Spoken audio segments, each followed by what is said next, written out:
السلام عليكم.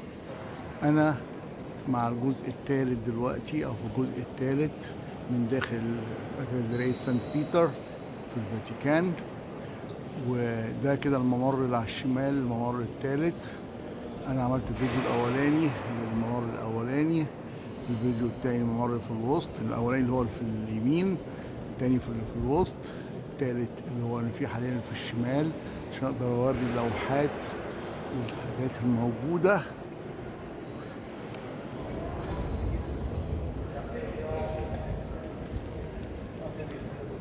كده شايفين من هنا برضو الفيديو التاني، الممر الاولاني والتاني. طبعا اعجاز بشري زي ما بقول، هحاول ما اتكلمش كتير، معلش في دوشه عند المكان اللي فيه المدفون فيه اعتقد القديس بطرس سان بيتر، فبيعملوا سقالات وبيعملوا حاجات هناك، عاملين دوشه فيها شويه، معلش لو في صوت طالع عالي. لكن خلينا هنا نحاول نوريكم اللوحات الموجودة هنا. ربنا يكتبها لكل الناس يقدروا يجوا يشوفوا الإعجاز، مش هقول ديني بقى، أنا ممكن أقول فني اللي اتعمل هنا ده. أكيد كل حاجة هنا لها دلالتها، ممكن تكون دلالة دينية أو دلالة تاريخية، بس يعني أنا بحاول أمشي بشويش عشان أعرف أعرض الحاجات كلها. تخيلوا الناس زي ما بقول، ناس نامت على ظهرها أو وقفت بالسنين تعمل لوحات بالجمال والإعجاز ده.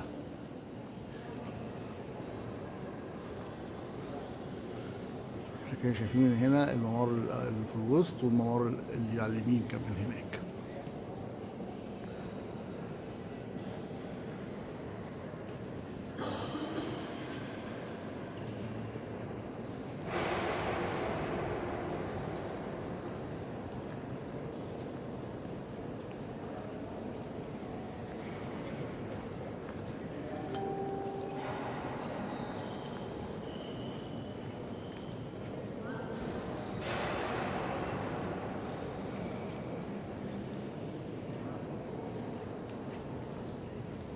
طب في صالة جوه تقريبا، مش متأكد، مش شايف في حد.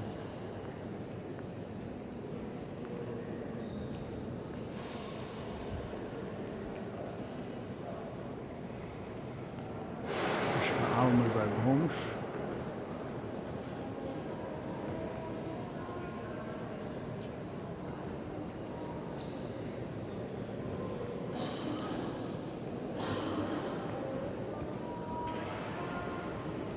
زي ما كنت سامعين في صالة وفي ناس، أنا سامع صوت ناس واقفة.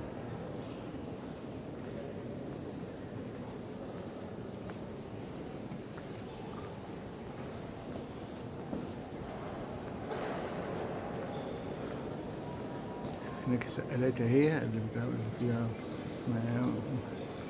القديس بطرس.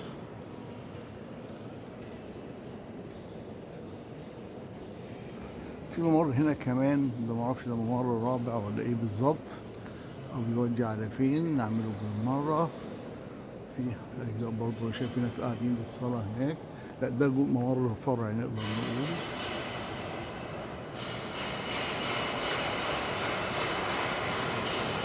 قلنا ده الممر الرابع، بس معلش صوت الدوشة بتاعت السقالات.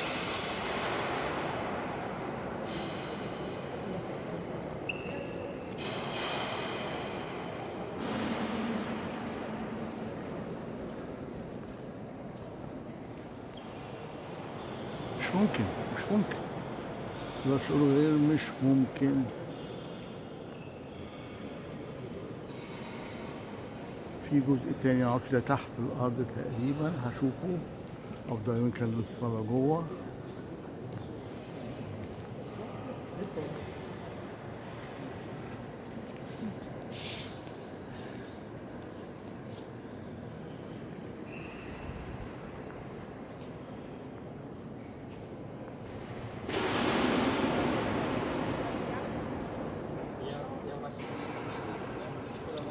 هي السقالات اللي بيعملوها دي، اللوحة اللي جبناها في الجزء التاني.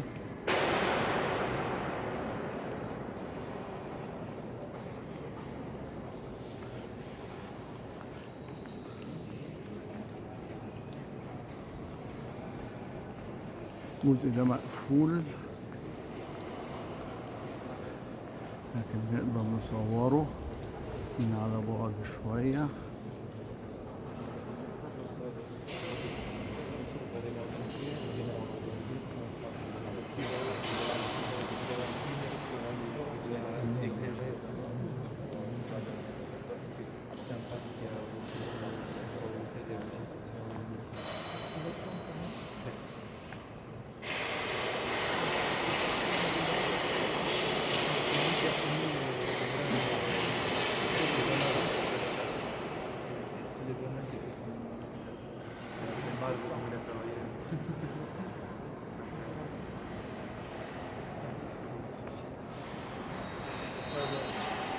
ده كده الناحية عكسية،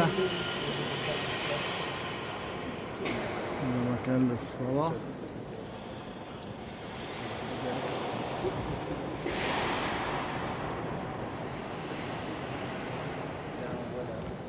ودي كده نظرة أخرانية للفيديو ده. أرجو إن الفيديو ده يكون عجبكم.